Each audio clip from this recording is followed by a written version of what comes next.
Hi friends, welcome back to my channel. ఇప్పుడు నేను మైసూర్పాక్ చేస్తున్నా. ఇప్పుడు నేను మైసూర్పాక్ చాలా సింపుల్గా చేసి చూపిస్తా. దానికోసం ముందుగా శనగపిండిని జల్లించుకుంటున్నాను.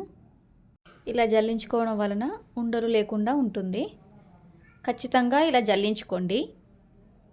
వాటికి కావలసిన పదార్థాలు చూసేద్దాం రండి. నెయ్యి, ఆయిల్, చక్కెర, శనగపిండి, ఇలాచి పౌడర్. అంతేనండి, సింపుల్ ఇంగ్రీడియంట్స్. వీటితోటే చేసి చూపిస్తా. పల్లి నూనె మాత్రం, నువ్వుల నూనె మాత్రం తీసుకోవద్దు. స్వీట్లకు ఏ స్వీట్కైనా సరే సన్ఫ్లవర్ ఆయిల్ తీసుకోవాలి. ఇక్కడ 1 గ్లాస్ శనగపిండికి 1 గ్లాస్ ఆయిల్, 1/2 కప్పు నెయ్యిని తీసుకున్నా. చక్కెరను 1 గ్లాస్ తీసుకున్నా. మీరు స్వీట్ ఎక్కువ తిన్నట్లయితే ఇంకా కొంచెం వేసేసుకోవచ్చు చక్కెరను. ఒక చిన్న బౌల్ నిండా నెయ్యి వేసుకోవడం వలన మైసూర్పాకు చాలా టేస్ట్గా ఉంటుంది. నెయ్యి నచ్చని వాళ్ళు ఆ ప్లేస్లో ఆయిల్ను తీసేసుకోవచ్చు. 1 గ్లాస్ ఆయిల్, 1/2 కప్ నెయ్యిని అలా ఒక బౌల్లో వేసి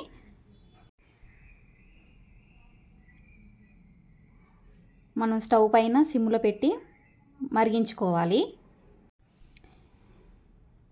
ఇలా ఆయిల్ను సిమ్లో పెట్టి మరిగించుకోవాలి. ఈ ఆయిల్ మరిగేలోపు మనం ఇంకొక స్టవ్ పైన బౌల్ పెట్టి చక్కెర పాకంని ప్రిపేర్ చేసేసుకుందాం. అందులో 1 గ్లాస్ చక్కెరను వేసేసుకున్నా. స్వీట్ ఎక్కువ తిన్నట్లయితే చక్కెరను ఇంకో కొంచెం యాడ్ చేసేసుకోండి.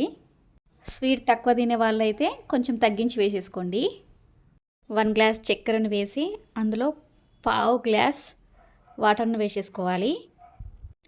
వాటర్ను వేసి చక్కెర తీగపాకం వచ్చేంత వరకు మరిగించుకోవాలి.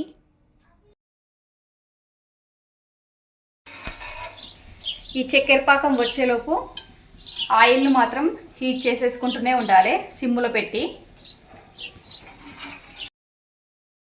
నెయ్యి మొత్తం ఆయిల్లో కలిసిపోయి బాగా మరగనివ్వాలి సిమ్లో పెట్టేసి.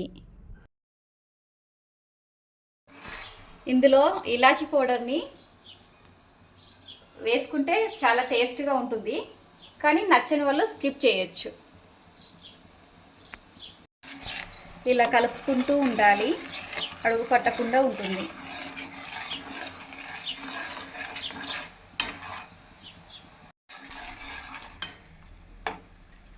ఇట్లా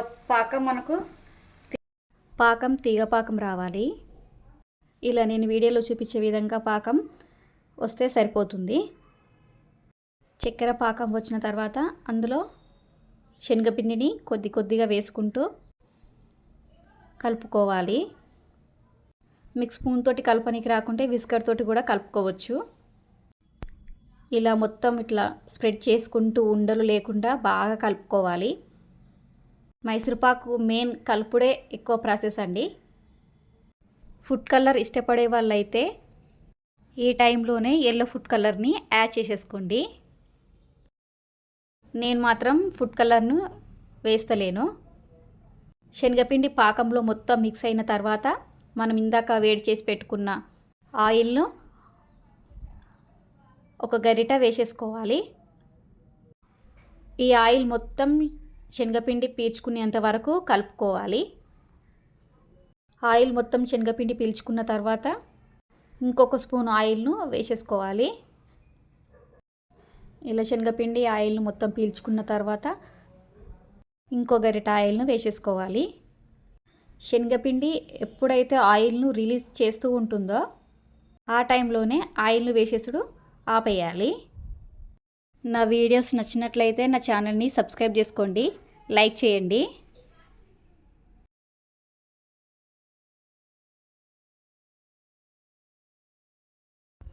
ఇలా ఆయిల్ను వేసుకుంటూ బాగా కలుపుకోవాలి.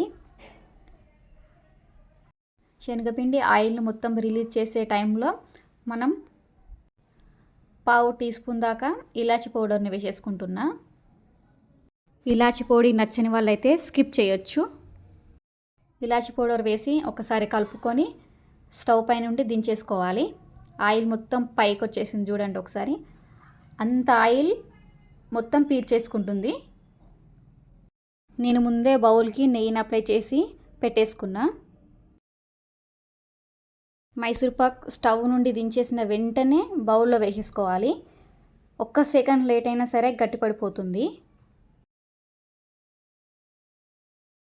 ఇలా స్లోగా ఇట్లా ఈక్వల్గా అనుకోవాలి. గట్టిగా ప్రెస్ చేసి మాత్రం అనుకోకండి, లోపల గుల్ల గుల్లగా అనేది రాదు.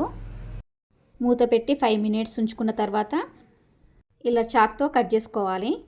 మీకు ఇష్టమైన షేప్లో కట్ చేసుకోండి. నాకు ఇంత ఆయిల్ మిగిలింది.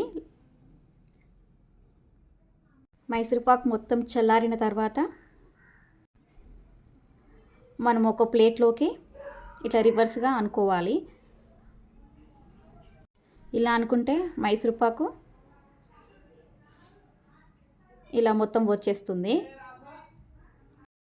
ఇలా వచ్చిన తర్వాత మనం చాక్ తోటి ఫస్టే కట్ చేసుకున్నాం కదా, అలాగే మళ్ళీ ఒకసారి ఇట్లా చాక్ తోటి ప్రెస్ చేసుకుంటూ కట్ చేయాలి.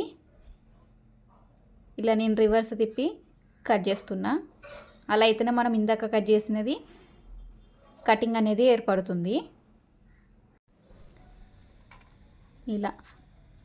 ఇలా మనం మూత పెట్టుకోవడం వలన మధ్యలో ఒక కలరు, కింద మీద ఒక కలర్ అనేది వస్తుంది.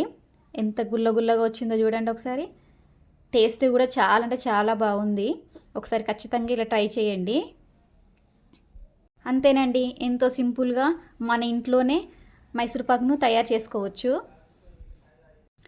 ఇలా ఒకసారి ట్రై చేసి నాకు ఎలా వచ్చిందో కామెంట్ చేసి చెప్పండి. మనం ఇందులో ఫుడ్ కలర్ వేయకుండా చాలా కలర్ఫుల్గా వచ్చాయి. ఓకేనండి, మళ్ళీ వీడియోలో కలుద్దాం. బాయ్.